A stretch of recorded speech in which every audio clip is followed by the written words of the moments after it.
Welcome, Color of Success podcast family. I'm your host, Dr. Stephanie J. Wong. Check out my memoir, Cancel the Filter, Realities of a Psychologist, Podcaster, and Working Mother of Color, where I share my experiences in the realm of mental health, both professionally and personally. Color of Success podcast is streaming on all your favorite platforms and socials. Whether you're on the go or comfy on the sofa, you can tune in at your own comfort. As you know, we love growing discussions with our guests from our AAPI and ethnic minority communities. With so many friends and experts from different aspects of life, we love learning their stories and understanding what their success means to them. Let's get into it. Libby Liu is the CEO of Whistleblower Aid, a nonprofit that represents public interest whistleblowers. She is an internationally renowned human rights expert and activist. She previously served as the president of Radio Free Asia and co-founded the Open Technology Fund.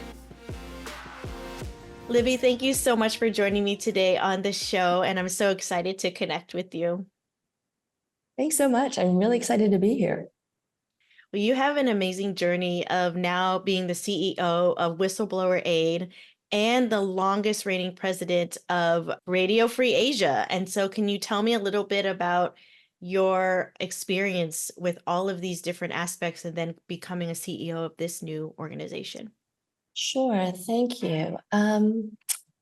The first thing I'll say is I don't have the personality to be a CEO, but I always wanted to be like the number two person, the person behind the throne. So when I was running, I was at Radio Free Asia. I was the vice president of COO, basically, and handling all the aspects of management because we had a CEO who really wasn't interested in running a company. The board brought me in because there was some major personnel issues stemming from the CEO. So I identify as a human rights activist. I have spent virtually all of my career working on making sure people get dignity, right? And so Radio Free Asia is a private nonprofit international broadcasting company. And the mission is to provide uncensored news and information into communities that don't have it. In other words, countries that have only state-run media and have been born, bred, and raised on propagandistic media. So at Radio Free Asia, we focus on, I would say it's human dignity, because I think that to have human dignity, you need to be able to make informed decisions about your own life. And you can't do that if you don't have information. I mean, we broadcast to China, North Korea, Tibet, Vietnam, Burma, then Myanmar, all of these closed societies where it's a crime to listen to Radio Free Asia, but more importantly, even the most basic information is kept from people. Like, I remember very clearly when Cyclone Nargis came and wiped out the entire agricultural center of Burma. That was weather. They didn't even report the weather. It's just kind of mind-boggling. So it's a complicated life. Because I am Chinese, I'm 100% Chinese. And, me too. I took a 23andMe and I was like, can I just have 1% of Korean? Yeah, just so that a little mix, but it was like, no, 100% Chinese. Like that's what, and I'm like, that's incredible because most people do not have 100% of anything. Exactly. Right? So same. But in 1949, my parents left and went to Taiwan on the boat. And neither of them have ever spoken to me about that experience. I think it was just so traumatic that they've blocked it. It's not something they want to remember. And I think that affected a great deal about their lives afterwards. And of course, the lives of their children and etc. But so at Radio Free Asia, the board told me it's time to step up. If you don't step up, we're going to put in a political hack and you're not going to like working for that person. So I was like, all right, I'll do that. And I said, can you give me a piece of advice? They said, never believe your own press release. And that was just a profound lesson because I realized that, what I pictured as a CEO was, pretty much like politicians here in Washington where I live, like megalomaniacs that are, very absorbed in who they see in the mirror and not so much using their platform to serve people. So can you run me through, because you have so much knowledge and experience about governments that you've seen that have censored people, media, and you're talking about weather, which is, it's mind-boggling, right? In America, where the weather is a huge thing, even on TikTok, they're just like mixing BTS in and stuff like that. So it just to give some thought about, what do you think ties into those sociopolitical factors that lead people to say, hey, we're not going to report on this? And in fact, the radio is even illegal to listen to. How does that all work? Well, I think that the authoritarian governments, like many people, realize that information is everything. And they want to shape the reality that their people live in.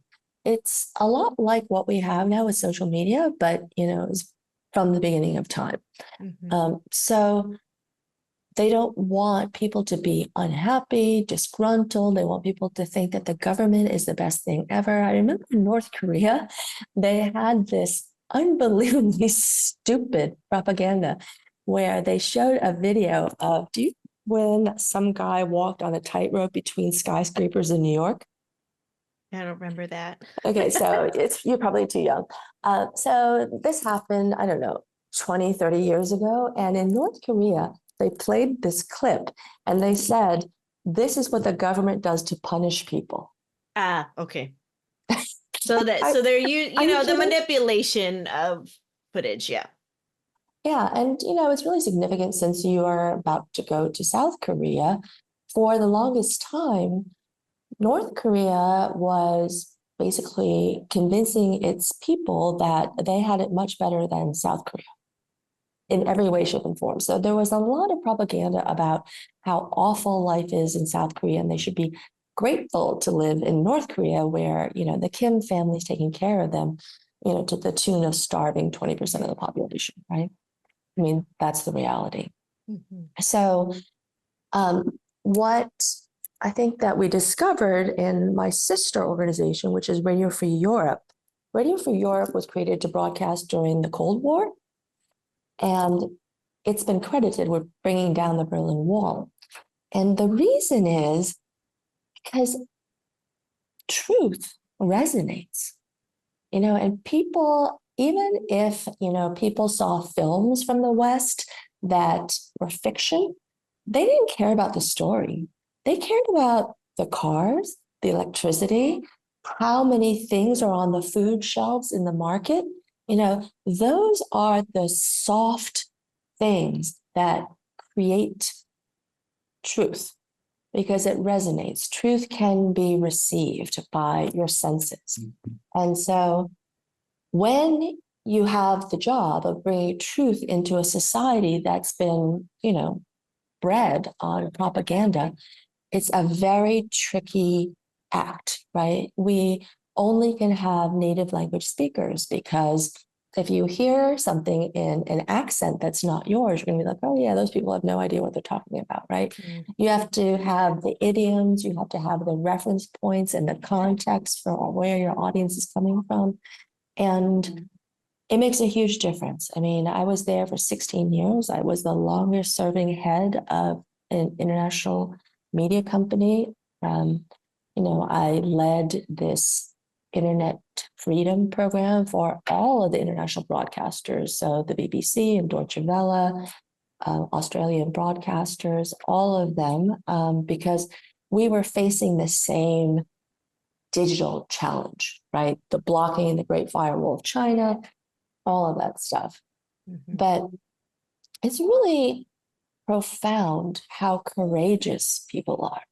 And the people that worked at Radio Free Asia were dissidents, activists, exiles, asylee people, and we had to train them how to be journalists because they didn't know journalism, because in their country there's no journalism.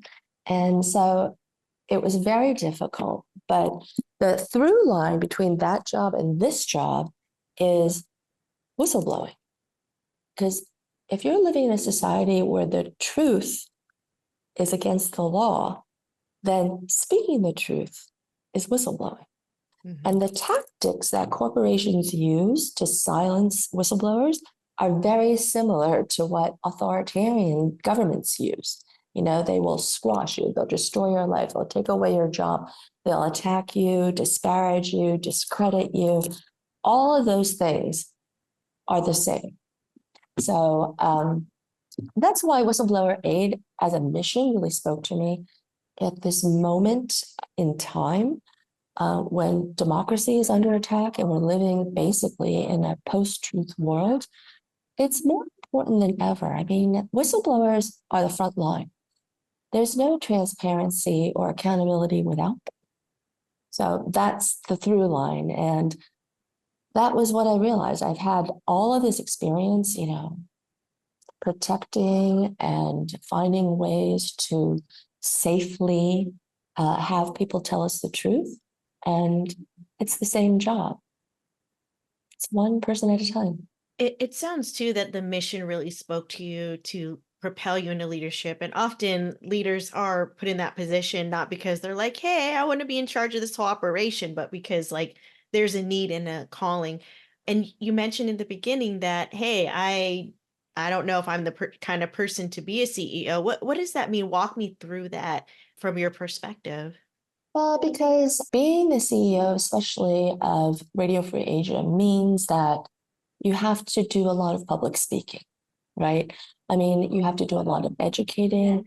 We had, you know, I had to go to the Congress, I had to go to the White House, I had to go to the State Department, international governments to tell them what truth we're learning from the ground, because it's incredibly important for foreign policy to know what's going on the ground and to be able to predict things that are going to happen.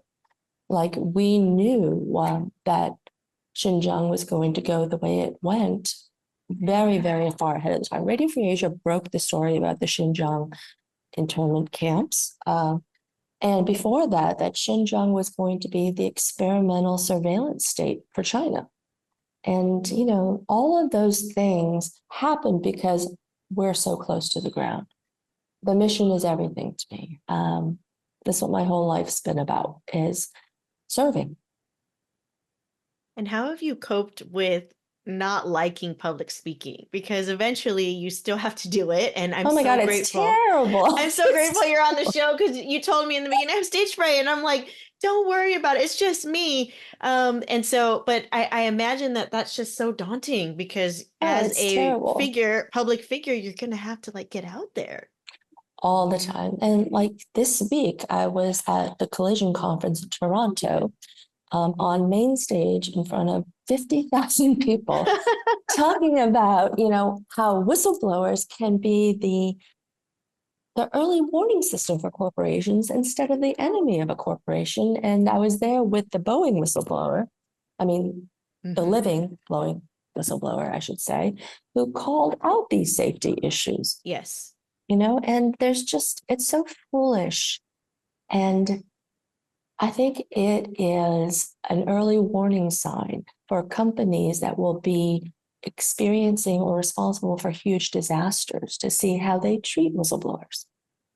And, you know, with the Boeing safety whistleblowing, that really propelled us to really think about and researchers to really think about psychological safety. Mm-hmm. And I think what point you're making is that when we're having open dialogue and people can talk about mistakes in the name of making an organization better and putting it out in the open. I mean, that's the ideal, is that we have psychological safety to not get to that point where people have to escalate the situations. But obviously, and it was a very different company, different time. However, all organizations are still facing this issue because I don't think all people start off as saying, "Oh, I'm going to skirt the law," or anything like that. Usually it's pretty well-meaning people that start small organizations, but as they grow, I think that's really difficult too, to kind of have a pulse on all the employees and all the different management styles. But what impact have you seen on people's mental health and physical health when they are holding on Oh, to it's terrible. It's such trauma. information? Yeah. By the time our clients are all, this is important, public interest whistleblowers. That means it's their Hmm. conscience that's driving them forward. Like they can't sleep at night because of what they know, and they're expected to keep this as a secret. Most of the time, they believe that their bosses and their leadership care as much as they do about the public interest, which causes them, really dramatic disillusionment and depression when they realize that it's not true. Plus, then the corporation, if it really wants to keep these secrets, which they normally do because they're afraid of the reputational harm, then Hmm. they start gaslighting the whistleblower. They isolate them. Your colleagues realize that it's kind of toxic to be near you. It might be contagious, and you don't get to do meaningful work. You don't get invited to meetings. I mean, of course, you get suddenly bad performance reviews. You get fired. By the time you realize that you cannot keep the secret anymore. And over again, our clients say, I realize that silence is complicity. Mm. They're coming to us with PTSD. Oh, yeah. But the unique thing about Whistleblower Aid is that more than half of our team and our board members are whistleblowers, public interest whistleblowers. We were created by a national security whistleblower.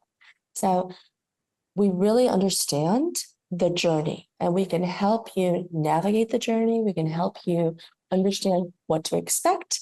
We can provide 360-degree support, including therapy, healthcare if you lost your healthcare. We've Mm. even paid for vet bills when, this one whistleblower, before we existed, he lost his family, his job, his career. He's living in a trailer in the desert with Ah. only his dog.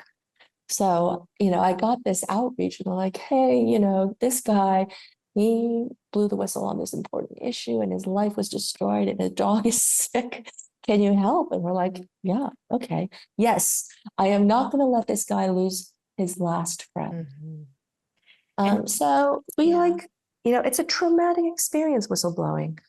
So we do everything we can think of to lower the temperature in your life and to make sure you're surrounded by a team that really understands where you're going.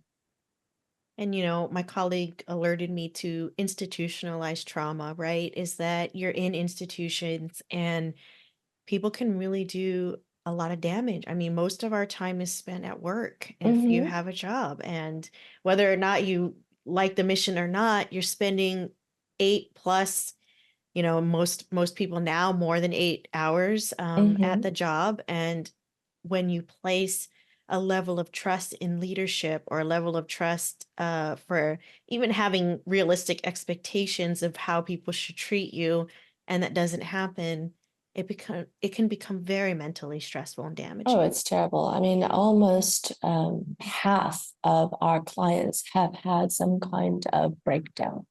They've been hospitalized for, the trauma associated with keeping the secret. Once they decide to become a whistleblower and they can, be supported and guided, and, we do everything to make sure they're safe and they do their work lawfully, then you can finally be seen and heard again. Mhm. That's the most important thing for a whistleblower because they've been gaslit for so long. So getting seen and heard because they matter and what they say matters is enormously empowering. And, that's something that we want to give to every one of our cases and our clients. I'm wondering, how can we create a fair and equitable process to whistleblowing? Because even if we flip the script, right, with the person who's whistleblowing, like you said, they get I mean, gaslit. whistleblowing. Yeah, whistleblowing. Thank you. Right. If for those that aren't watching it, the air quotes, right? Because I think some people do have malicious intent. I mean, I hate to say it, but they will try to manipulate a situation to make it seem like an employee is doing something wrong when in fact they're trying to cover something up as well. Insecurity, stuff that they're not doing or doing Yeah, wrong. name your bad motive, sure. Exactly. So I guess the question is, how do we ensure, or as leaders, really look towards how to make it a fair discussion, and what is a definition of actually something that needs to be escalated versus rumors are just being thrown around? Well, I mean, I think that that is internally a management job and externally our job to vet the facts and the evidence supporting the facts. I mean, the reality is there are only 7 people at Whistleblower Aid, and Oh, our wow. budget is teeny tiny because it's very hard to raise money for whistleblowers.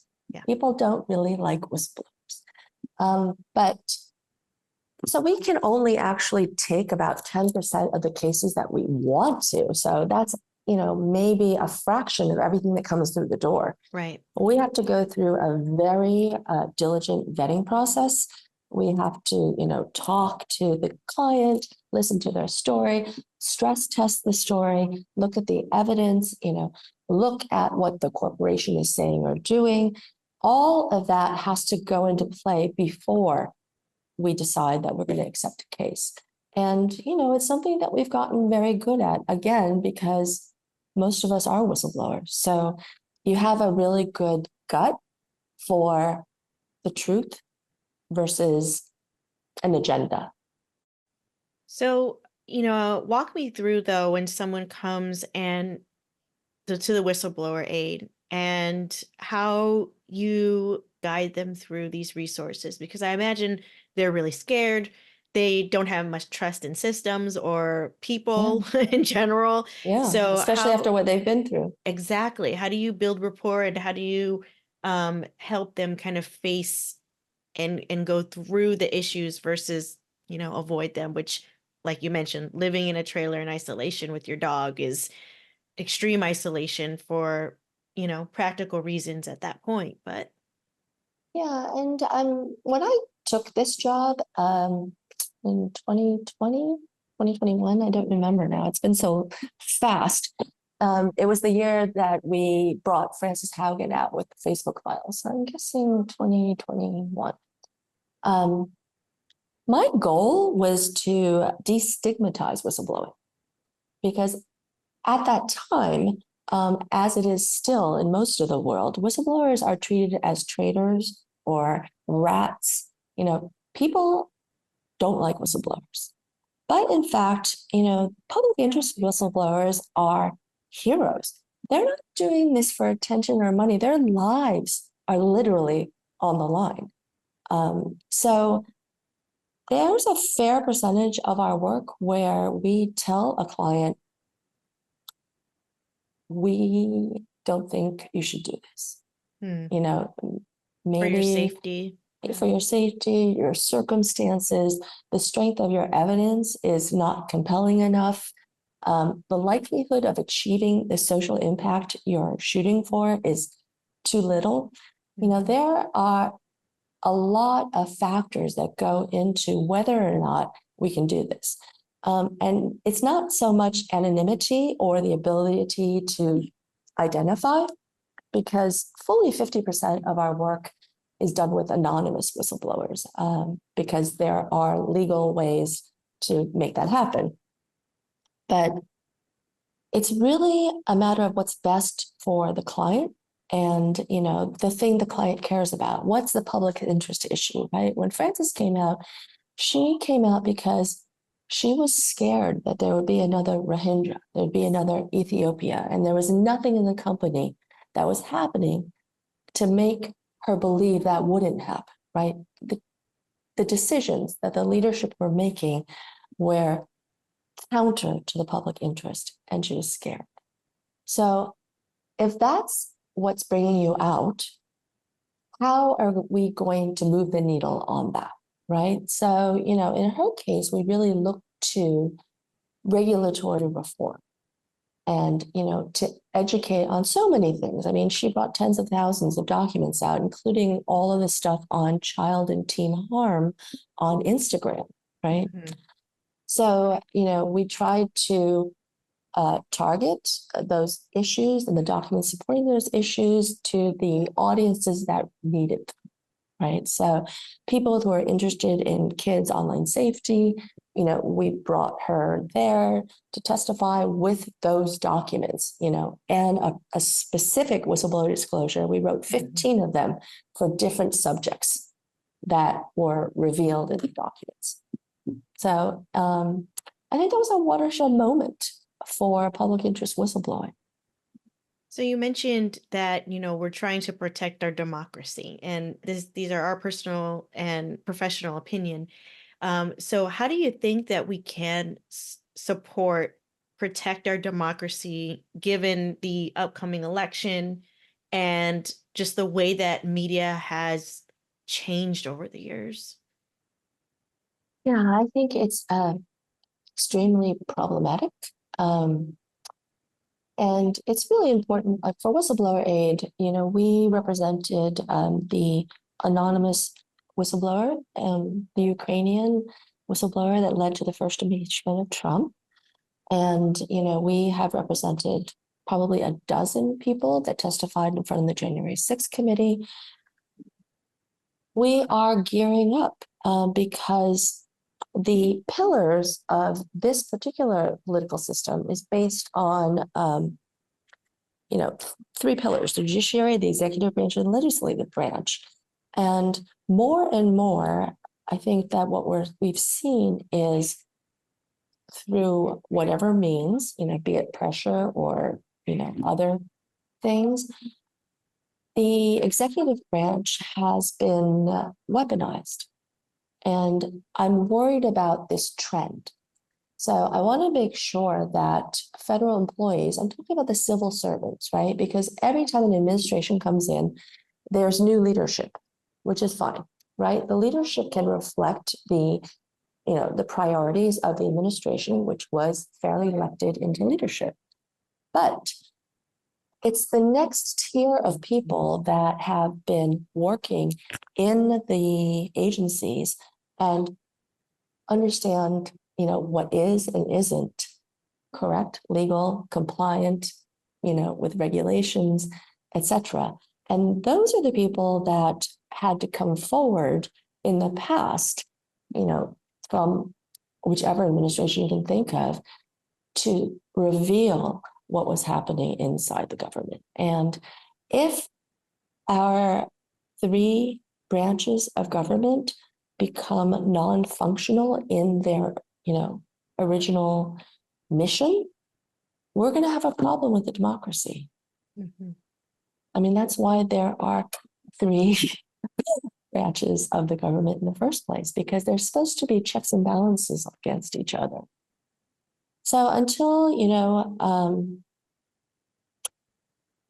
we come to some kind of peace with this, I think it's just going to continue to get worse, especially because social media is so easily manipulated, especially as we move further and further away from any safeguards or any accountability on. Yeah.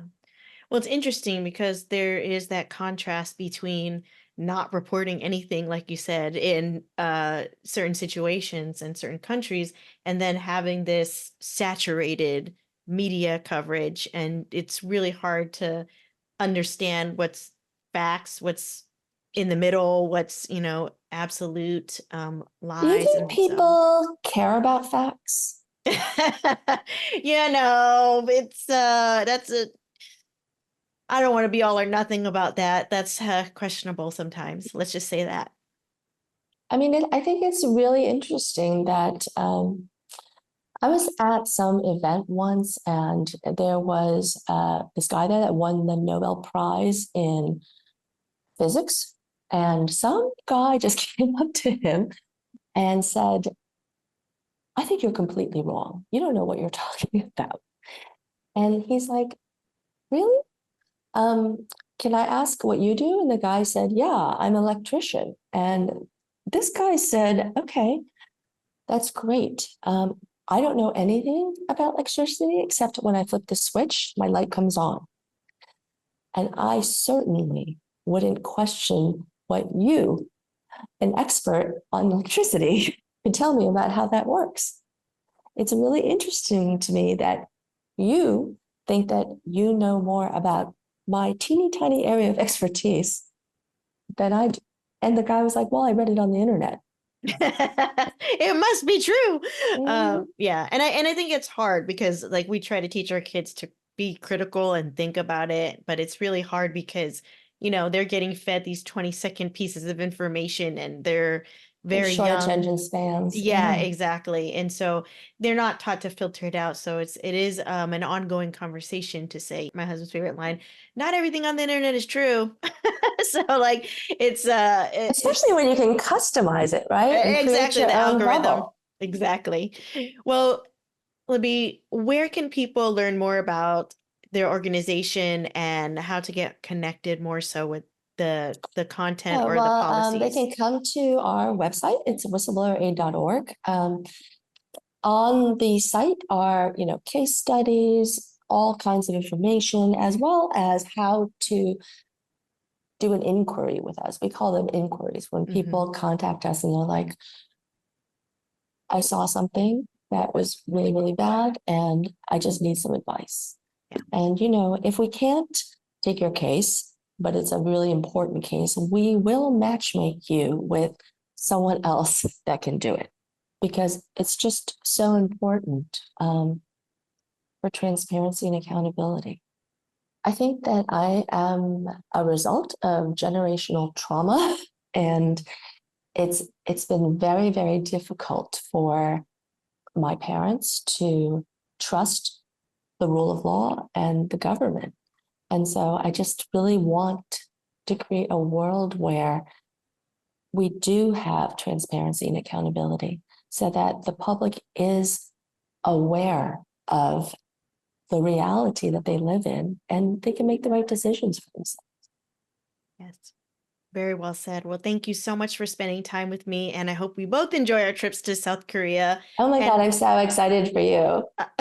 thank you. And I'm excited for you to go back there. And my coworkers were joking. They're like, I hope those balloons of shit don't fall on you. And I hope too, how they're sending balloons from North Korea with poop in them. And so I'm just like, Can you oh. imagine? How did that compare to bird pooping on you? Yeah, exactly. So I'm just like, and I don't even know what's going on with that. It's just like, that is really one of those things. It's like, you're clearly sending a message, literally and figuratively. So that's a whole another thing. I could speak for hours about North Korea. That will be part Sadly, two. That will be part two. So, and hopefully, there's nothing that happens to our safety, but it is very concerning.